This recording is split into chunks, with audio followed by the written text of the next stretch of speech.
guys.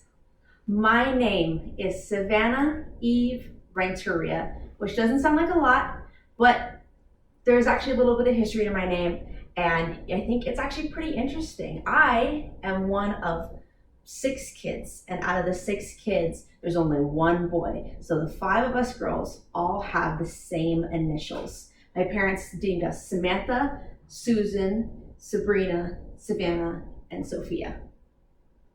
And out of those names, all of us also have E for middle names. So my name, for example, is Savannah Eve. So we all have the same initials because we also all share the same last name. So growing up, it's a little hard because you can't put your initials on anything because everyone in the house has the same initials as you. But that's okay. Now, when my parents got to me, because I'm the 5th child, they had to decide what they wanted my name to be. And they were flipping through some things and they decided and landed on Savannah Eve because it fit the trend. Now, it's not an uncommon name. The name Savannah was very, very popular in the early 2000s.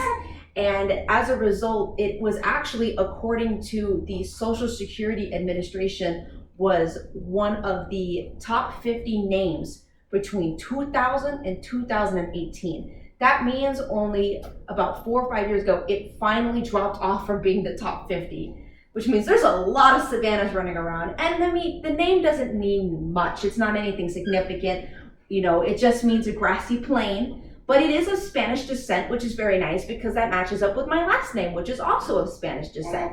Now, because Savannah's not a very uncommon name, there are a lot of Savannahs running around. And I remember, being a child, I had a couple of friends that were named Savannah. I had a friend whose name was Savannah Leak, and I grew up with her, and her and I had the same name, spelled the exact same way. And then I also remember growing up at church, there was a girl, her name was Savannah Brown. Same name, spelled the exact same way. But there are a lot of Savannahs running around that have, different variations of my name, such as, spelled with no H, whereas I have an H, and spelled with only one N, where some people, like myself, have 2 N's, or the more common use for the word Savannah, meaning grassy plain, which is Savannah, Savanna.